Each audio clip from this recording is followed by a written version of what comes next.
무더위 가운데서 8월 마지막 주일을 맞이했습니다. 지금까지 지켜주신 하나님의 은혜가 앞으로도 여러분들과 삶과 가정 가운데 충만하기를 주님의 이름으로 축원합니다. 미국에서 가장 영향력을 미치는 여성 중에 한 명인 오프라 윈프리라는 여성이 있습니다. 이 여성은 9살 때 삼촌에게 처음으로 성폭행을 당한 뒤 몇몇 친척들과 주변 사람들에게 성폭행을 당하면서 불행한 일생을 시작을 합니다. 미혼모였고 뚱뚱했으며 더군다나 흑인이었고 성폭행을 당했으며 사생아였고 가난한 상황 속에서 그녀는 많은 어려움이 있었지만 끝내 성공하는 여성이 될 수가 있었습니다. 그는 자기의 인생을 가로막는 장벽이 있을 때마다, 아픔이 해일처럼 몰려올 때마다 그래 그게 뭐 어쨌다고 이렇게 이야기하면서 그 모든 어려움을 이겨냈다라고 이야기를 합니다. 고난을 당하고 어려움을 당했지만 그게 뭐 어땠느냐 이렇게 이야기하면서 모든 것을 이겨낸 그녀를 보면서 우리도 때로는 애매하게 고난을 당하고 어려움을 당한다라는 것을 종종 경험을 하게 됩니다. 오늘 우리가 읽은 본문의 말씀은 사도 바울이 빌립보에 가서 복음을 전하게 됩니다.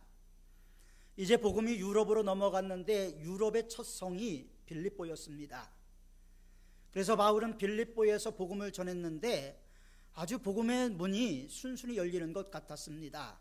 루디아를 만나고 루디아에게 복음을 전하고, 그래서 루디아를 통해서 교회가 세워지는 것을 경험을 하게 됐지요.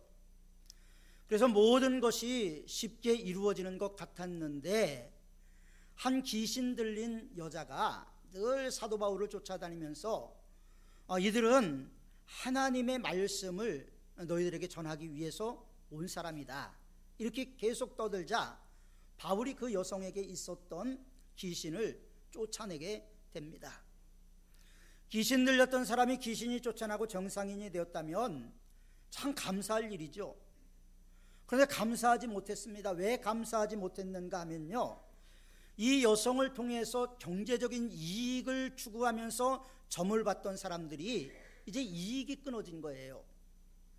한 영혼이 정상적으로 돌아간 것이 기쁜 것이 아니고 당장 내 주머니에 돈이 들어오지 않는 것이 이 사람들에게는 너무나 크고 힘든 상처가 되게 됐습니다. 그래서 사도 바울은 가는 곳마다 매를 맞고 교회를 세울 때 순순히 세운 적이 없었는데 빌립보에 와서는 순순히 세워지는 것 같은데 마지막에 또 어려움을 당하는 모습을 우리는 성경을 통해서 볼 수가 있게 됩니다. 사도 바울이 가는 곳마다 얼마나 고난을 당했는지 그는 고린도후서 11장 23절에서 내가 수고를 넘치도록 하고 옥에 갇히기도 더 많이 하고 매도 수없이 맞고 여러 번 죽을 뻔했다라고 그는 고백을 하고 있습니다. 그렇게 고난과 역경 가운데서 사도 바울은 교회를 세우고 하나님의 말씀을 증거했던 것입니다. 그런데 유럽으로 넘어와서 복음을 전하는데 복음을 전했을 때 문제가, 그것은 우상 숭배에 대한 문제이기 때문에 안 된다 이것도 아니에요. 그리고 또 복음에 정면 충돌되는 문제들이 그 우상 숭배라든가 불합리한 조건이 아니고 이들이 이야기하는 것은 단순히 문화적인 것을 핑계로 들고 있다는 것을 볼 수가 있게 됐죠. 그래서 바울을 잡습니다. 바울은 잡혀가서 옷을 찢기고 또 옷을 벗기고 심하게 매질을 당하게 됩니다. 그리고 심하게 매질을 당하고 감옥에 갇히는데 성경에 보면 착고에 채웠다 이렇게 성경은 기록을 하고 있습니다. 옛날 우리나라에 보면 감옥에 갇힌 죄수들에게 칼을 씌웠죠. 칼은 무엇입니까? 손 2개하고 목만 이 나무 판자기에 있는 거죠. 이것도 상당히 힘들다고 합니다. 그래서 칼을 쓰고 있으면 그것이 널판지이긴 합니다만은 목과 손이 그 널판지 속에 있기 때문에 엄청 눕기도 힘들고 또 일어서지도 못하고 그 고통이 이를 데 없이 깊다고 합니다. 그런데 착고라는 것은 더 깊은 고난이 있는 것이죠. 칼이라는 것은 목과 두 손만 있는 것인데 착고라는 것은 두 다리까지 그 널판지에 묶여 있는 것을 이야기를 합니다. 바울과 실라가 이 착고에 채워졌다. 그리고 간수들에게 지키라고 명령을 했다고 성경은 말하고 있습니다. 있을 수가 없는 일이죠. 자, 바울이 무슨 죄를 지었는지 재판이 없었습니다. 그리고 왜 매를 맞아야 되는지 제목도 없었습니다. 재판도 없었고 제목도 없는데 심하게 매질을 당했습니다. 그냥 끌어다가 이유 없이 옷을 찢고 옷을 벗기고 때렸다는 것입니다. 맞는 사람들의 입장에서 볼 때 얼마나 억울합니까? 우리의 삶 가운데도 억울함을 당할 때가 참 많이 있습니다. 오해 때문에, 때로는 작은 실수 때문에 어려움을 당하는 경우들이 많이 있는데, 그럴 때마다 우리는 억울함을 하소연하지 못해서 힘들어하는 분들을 종종 발견하게 됩니다. 왜 이런 일이 있었을까요? 그것은 조금 전에 말씀을 드렸던 것처럼 점치는 귀신 들린 여종이 있었는데 그 주인에게 엄청난 수입을 올려주었던 것 같습니다. 그런데 이 여인이 정상이 되니까 점을 볼 수가 없는 거예요. 바울과 실라가 지나갈 때마다 따라다니면서 소리를 지릅니다. 이 사람들은 지극히 높은 하나님의 종으로 구원의 길을 너희에게 전할 자라. 여러 날 이렇게 하니까 바울과 실라가 너무나 힘들었습니다. 왜 힘들었을까요? 정상인이 아니고 귀신 들린 여자의 입에서 이런 얘기가 나오니까 바울과 실라의 입장에서는 힘들 수밖에 없었던 것 같습니다. 그래서 이 귀신 들린 여자에게 귀신을 쫓아내게 됐죠. 그러니까 이 여성에게 있었던 귀신이 쫓겨나면서 이 여성은 정상적으로 돌아오게 됩니다. 너무나 귀한 일이죠. 그러나 이런 사실을 놓고도 당장 내 주머니에 수입이 끊어진 그들을, 그래서 그들이 소리치면서 그들을 상관들에게 고발을 하게 됩니다. 그 고발에 의해서 바울과 실라는 결국 감옥에 갇히게 되었던 것입니다. 여종을 통해서 돈을 벌 수가 없게 되었다는 거죠. 여러분, 이런 사람들을 우리는 황금 만능주의라고 이야기를 합니다. 돈이면 모든 것이 다 되고 자기에게 돌아올 이익만을 생각합니다. 사람이 죽느냐 사느냐 이것보다 당장 내 주머니에 돈이 들어오느냐 안 들어오느냐에 더 큰 관심을 갖게 되는 것이죠. 이기주의적인 사람들이 다 그렇습니다. 물질 지상주의인 사람들이 다 그렇습니다. 물질에 이기심에 취하고 말면요, 눈에 보이는 게 없다고 합니다. 돈을 만지기 시작하면 더 큰 돈을 만지고 싶어하는 욕망이 사람들에게 마음속에 있고, 그래서 그것을 우리는 맘모니즘이다 이렇게 이야기를 하고 있고요. 돈을 귀신처럼 취급을 하고 있죠. 이렇게 돈을 가장 중요시 여기는 사람들에게는요, 친구도 이용의 대상일 뿐입니다. 자식도 보이지 않습니다. 아내도 남편도 보이지 않는다고 합니다. 오로지 돈 벌 생각만 한다고 합니다. 그 여종의 주인들은 만약에 정신이 있었던 사람이라면 이 여종이 건강하게 회복이 됐다는 것에 대해서 더 큰 감사와 감격이 있어야 했겠죠. 그런데 이 여인이 정상으로 돌아온 것에 대해서 그들은 불평을 했습니다. 이익밖에 몰랐기 때문입니다. 그래서 이익이 끊어졌다고 난리를 치기 시작합니다. 그 귀신 들린 여자 그 한 명 때문에 바울과 실라는 큰 어려움을 당하게 됩니다. 그들이 뭐라고 얘기를 하냐면요, 로마 사람인 우리도 받지 못할 풍습을 전한다. 자, 지금 바울이 전하는 것이 무엇입니까? 풍습을 전하는 것입니까? 아니면 복음을 전하고 있는 것입니까? 바울은 가는 곳마다 복음을 전했지 풍습을 전한 적이 한 번도 없습니다. 그런데 21절에 보면 로마 사람인 우리도 받지 못할, 행치도 못할 풍습을 전한다고 그들은 바울을 고발하고 있습니다. 풍습을 전한 게 아니고 복음을 전한 것이죠. 그런데 그들은 복음이라고 생각하지 않고 문화적인 사건으로 이해를 하게 됩니다. 복음을 전할 때 문화의 장벽이 가로막기 시작하면요, 복음을 전할 수가 없습니다.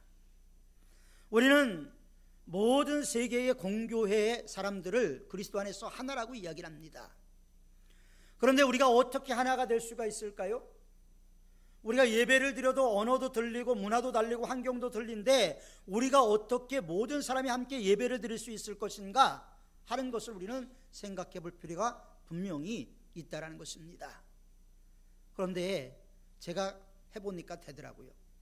일본을 가도 일본 사람들과 함께 찬양하고 같이 예배를 드릴 수가 있습니다. 러시아를 가도 같이 예배를 드리고 같이 찬양하고 같이 율동을 하기도 했습니다. 몽골을 가서도 마찬가지였습니다. 우리는 그리스도 예수 안에서 하나죠. 그래서 우리는 그리스도 안에서라는 말을 상당히 중요하게 생각을 하고 있는 것입니다. 그것이 복음이고 그것이 복음의 능력인 것입니다. 바울이 핍박을 당하는 이유를 우리 깊이 생각해 볼 필요가 있지요. 이것은 몇몇 사람이 핍박하는 것이 아니라 빌립보 사람 전체가 핍박하는 내용이라고 생각해도 틀리지 않을 것입니다. 복음은 초문화적이요 초풍습적인데 그것을 풍습과 문화에 묶어놓고 마는 것이죠. 물론 오늘날 토착하라는 말을 통해서 그 나라의 문화와 그 나라의 상황을 어느 정도는 지켜주자 이런 논란이 있기는 합니다만은 복음 안에서는 문화를 뛰어넘게 되는 것이죠. 문화가 교회를 또 말씀을 지배할 수는 없는 것입니다. 우리는 그 점을 생각해야 되고요.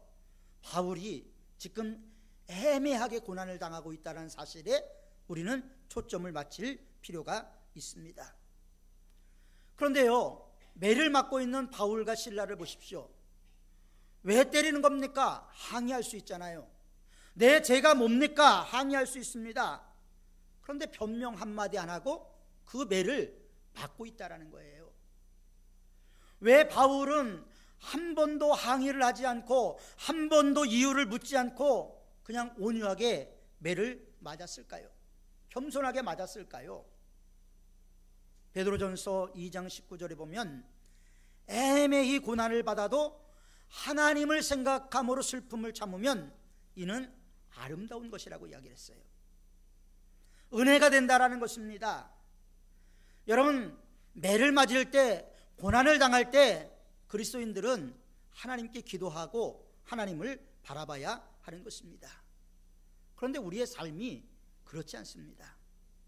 시어머니가 며느리에게 뭐라고 얘기를 하면 며느리가 자꾸 따지죠. 따지면 시어머니가 넌 또박또박 그렇게 자꾸 말대꾸할 거냐 이렇게 얘기를 하면 며느리가 뭐라고 얘기를 합니까? 말대꾸를 하는 게 아니고 어머니 이건 사리에 맞느냐 안 맞느냐 이것을 이야기하는 거죠. 이치가 맞느냐 안 맞느냐 이게 중요한 거 아닙니까? 말대꾸를 합니다. 그런데 바울은 매 맞는 순간에 억울하다, 분하다, 이것은 부조리한 매다 한마디도 이야기하지 않습니다. 그것을 통해서 하나님이 영광을 받았다는 겁니다. 그리고 바울이 매를 맞음으로 말미암아 빌립보 교회가 든든하게 세워지는 계기가 되게 됐지요. 빌립보 교회가 순탄하게 세워진 것 같지만 이런 고난과 이런 역경을 통해서 세워지고 그래서 빌립보 교회가 교회로서의 면모를 갖추게 되는 것입니다. 우리나라에 처음에 복음이 들어왔을 때 토마스 선교사가 대동강변에서 참수를 당하지요. 그럴 때 참수를 당할 때 토마스 목사님을 목을 친 사람이 박충권이라는 사람이었어요. 이 박충건이라는 사람은 나중에 토마스 목사님에게 감동을 받고 나서 나중에 영수가 됩니다. 영수라는 것은 우리나라 초대교회의 장로나 목사급에 해당되는 사람들을 영수라고 이야기를 했어요. 토마스 선교사를 죽인 그 피가 박충건의 마음속에서 새로운 복음에 대한 불길이 돼서 타오르게 됐고요. 또 박용효라는 사람이 그 책을 받아서 갖고 있었는데 나중에 박용호의 집이 우리나라에서 그 유명한 널다리 교회가 되게 됩니다. 여전도회가 처음 시작됐던 교회였죠. 그러니까 순교자의 피로 교회가 세워진다. 터툴리안이라는 유명한 사람이 교부가 한 말입니다. 지금 바울은 분하고 억울합니다. 이유가 없습니다. 그런데 여기에는 하나님의 놀라운 경륜이 있었다는 것입니다. 우리들의 생각에는 이유 없이 고난을 당한다고 생각하고 있지만 하나님 안에서는 이유 없는 것이 아니고 하나님 안에서는 이유가 분명히 있었던 것이죠. 우리에게는 우연이지만 하나님께는 필연이라는 겁니다. 신앙의 모든 것이 필연이죠. 그 점을 우리는 분명히 잊지 말아야 할 것입니다. 더군다나 유대인들은요, 매를 때릴 때 40에서 한 대를 덜 때렸어요. 39대를 때렸습니다. 왜 39대를 때렸냐면 40대를 때린다라는 것은 그 사람에 대한 모독이라고 생각을 했어요.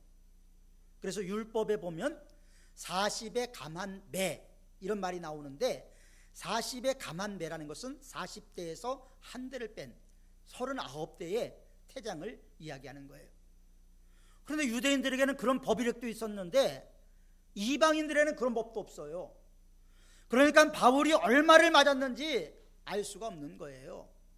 아마 무지막지하게 맞았을 것입니다. 그리고 매를 맞고 온 몸이 멍투성이 상처투성이가 됐겠죠. 그런데 환자들은요, 낮보다 밤이 되면 더 아픕니다. 매를 심하게 맞았으니까 밤이 되면 그 밤에 맞은 자리가 쑤시고 아프고 큰 고통이 일어날 것이 분명합니다. 왜요? 인정사정 없이 맞았기 때문입니다. 오늘 성경을 보면 아마 바울이 매를 맞고 기절을 한 것 같습니다. 그리고 밤에 깨어난 것 같아요. 몸이 쑤시고 아픈데 그 시간에 바울과 실라가 아이고 아파 야야야야야 이렇게 얘기한 게 아니고요, 그들이 뭘 했냐면요, 하나님께 기도하고 찬송했다고 성경은 말씀을 하고 있습니다. 정신을 차리고 보니까 몸이 쑤십니다. 아픕니다. 그런데도 바울은 그 순간에 뭘 합니까? 기도합니다. 하나님을 찬송합니다. 하나님께 기도한다는 건 뭐예요? 생각을 하나님께 향하는 것입니다. 지금 바울과 실라는 자기의 아픔보다도 하나님을 향하는 마음, 하나님을 바라보는 마음을 가지고 있는 거예요. 나를 때린 사람, 나에게 고통을 준 사람 생각하면 우라통이 터지겠지요. 속에서 불이 나겠지요. 그런데 그 순간에 자기를 핍박한 사람들을 생각하지 않습니다. 하나님을 생각하고 찬송하고 기도했다고 성경은 우리에게 말씀을 하고 있습니다. 우리의 생각도 하나님께 향해야 됩니다. 하나님께로 향하고 하나님을 바라보는 것이 참다운 그리스도인의 삶인 것입니다. 고난 중에서 그래서 기뻐할 수 있는 것이 그리스도인이지요. 초대교회 순교자들이 그렇게 기쁜 마음으로 순교할 수 있었던 이유가 어디 있었을까요? 그들은 이 세상보다 더 나은 본향을 사모했기 때문에 그렇습니다. 더 나은 본향이 있고 그들을 예비해 두신 하나님의 성이 있었기 때문에 그들은 그것을 바라보면서 기쁨으로 모든 것을 감당할 수가 있었던 것입니다. 아마 바울은 깨어나서 그런 생각을 했는지도 몰라요. 자기가 스데반을 쳐 죽였는데, 스데반을 쳐 죽일 때 옷을 지키고 있었는데, 난 아직도 살아있네? 그것이 감사의 제목이 되었을지도 모릅니다. 예수 믿는 사람들 잡아다가 담에석에서 예수님을 만나죠. 하늘로부터 사울아 사울아 내가 어찌하여 나를 핍박하느냐는 음성을 들었습니다. 그리고 바울은 그 이후부터 곳곳에 다니면서 복음을 전하기 시작하고 교회를 세우기 시작을 했습니다. 그동안 자기가 걸어온 길들이 파노라마처럼 아마 머릿속에 스쳐 지나갔을 것입니다. 예수를 핍박하고 예수 믿는 사람들을 죽이고 그리고 거기에 가담했던 자기 자신, 하나님과 원수되었던 자기 자신, 그런 하나님께서 그를 강건적으로 붙잡아 주시고 그리스도 예수의 포로가 되게 하셔서 하나님을 위해서 사는 삶을 살게 하신 것, 이대로 죽어도 나는 순교자의 반열에 들어가겠구나. 아마 바울은 그렇게 하나님께 모든 것을 맡겼는지도 모릅니다. 그런 기대가 있어서 아마 바울은 찬송하고 기도했던 것일 것입니다. 바울이 찬송하고 기도하는 것 때문에 내가 이 감옥에서 나갈 수 있을 것이다라는 희망을 갖지는 않았던 것 같습니다. 성경적인 맥락을 보면 내가 찬송하고 기도해서 이 감옥문이 열리고 내가 감옥 밖으로 나갈 것이다, 그런 생각은 하지 않았던 것 같아요. 온전히 하나님께 맡기고 자기의 형편, 자기의 모든 환경을 하나님께 맡기고 있는 바울의 모습을 우리는 볼 수가 있게 된 것입니다. 이미 하나님이 나를 쓰셨다. 지금까지 하나님께서 나를 복음 전도자로 삼아주신 것에 만족한다. 더는 바랄 것이 없다. 이게 아마 사도 바울의 마음이었는지도 모릅니다. 대체로 이스라엘 사람들이여 찬송을 부를 때 그 찬송은 시편에 우리 시조처럼 가사를 붙여서 부르는 내용이었어요. 그게 시편 찬송이라고 얘기를 합니다. 물론 당시 상황에 바울이 무엇을 찬송했는지는 모르겠지만 아마 시편 23편을 찬송했는지도 모릅니다. 여호와는 나의 목자시니 내게 부족함이 없으리로다. 사망의 음침한 골짜기로 다닐지라도 해를 두려워하지 않을 것은 주께서 나와 함께 하심이라. 아마 바울은 이 찬송을 부르며 그 감옥에서 있었을 것입니다. 이게 그리스도인이에요. 환난 가운데 기도하고 고통 가운데 하나님을 바라보면서 찬송하는 것, 그것이 기독교인들의 삶이라는 겁니다. 우리 초대교회에 우리 믿음의 선진들은 그렇게 살아왔습니다. 그렇기 때문에 바울은 아무도 미워하지 않는 것 같아요. 찬송하고 기도하는 곳에만 전념을 하고 있는 것입니다. 바울의 찬송은 참으로 깊은 밤의 찬송이었습니다. 깊은 밤, 그 감옥 전체에 바울의 찬송이 울려 퍼졌을 것입니다. 인생의 깊은 밤에 찬송 소리 있죠. 형통한 날이 아침이라면 고난의 날은 밤이 아니겠습니까? 우리 모두에게도 이런 밤은 분명히 있습니다. 바울에게만 이런 고통의 순간, 이런 아픔의 순간, 이런 절망의 순간이 있었던 것이 아니고 저와 여러분들에게도 이런 고통과 아픔의 순간이 있을 수가 있다는 것입니다. 그것이 그리스도를 위한 것이든 인간관계 때문에 생겨났던 일이건 우리는 심야에 고통받는 날이 분명히 있다는 것이죠. 우리는 인생의 깊은 절망의 밤, 영혼의 어두운 밤에 우리는 어떻게 해야 될까요? 무엇을 의지해야 될까요? 바로 내 모든 시험, 닥치는 환난을 아시는 주님, 그리고 나를 위로하시고 세임 주시고 능력 주셔서 넉넉히 이기게 하시는 우리 주 예수 그리스도께 나가야 하는 것입니다.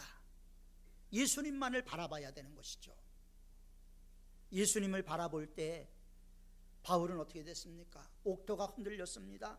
옥문이 열렸습니다. 착고가 다 풀렸어요. 그가 한 것은 찬송 불고 기도한 것밖에 없었는데 옥토가 흔들리고 옥문이 열리고 착고가 다 풀어졌음을 우리는 볼 수가 있게 되는 것이죠. 이것이 무엇을 얘기하는 겁니까? 하나님을 바라보면 하나님께서 개입하신다는 거예요. 하나님께서 함께 하신다는 겁니다. 지금 여러분들 가운데서도 고통을 당하는 분이 있을 것입니다. 아픔을 당하는 분이 있을 것입니다. 절망과 고통의 어두운 밤에서 혼자 신음하는 분이 계실 것입니다. 그런 어두운 밤에 바울처럼 하나님을 찬송하고 기도함으로 넉넉히 이기는 우리 사문의 가족들이 되시기를 바랍니다. 우리 하나님은 살아계신 하나님이십니다. 우리 하나님 전능하신 하나님이십니다. 우리 하나님 무소불능하신 하나님이십니다. 우리 하나님은 하늘에서도 하나님, 땅에서도 하나님이십니다. 그 하나님께서 이 세상 끝날까지 우리와 항상 함께 하시겠다고 약속을 하셨습니다. 그 약속의 말씀 붙잡고 날마다 승리하는 우리 모두가 되기를 주님의 이름으로 축원합니다. 기도하겠습니다. 사랑과 은혜가 풍성하신 아버지 하나님, 오늘 바울이 고난을 당하고 아픔을 당하는 모습을 보면서 우리에게도 사람들마다 다 다르지만 아픔이 있고 고통이 있다는 것을 저희들이 살펴봤습니다. 그리고 그 고통과 아픔 가운데 우리가 어떻게 해야 되는가 이 시간 살펴봤습니다. 애매하게 고난을 당하고 매를 맞은 바울, 그러나 깨어나서 하나님을 찬미하고 기도했던 것처럼 우리도 우리의 어려움과 고통 가운데서 하나님을 찬양하고 하나님만을 바라보는 귀하고 복된 성도들이 다 될 수 있도록 도와주옵소서. 예수님의 이름으로 기도하옵나이다. 아멘. 우리 찬송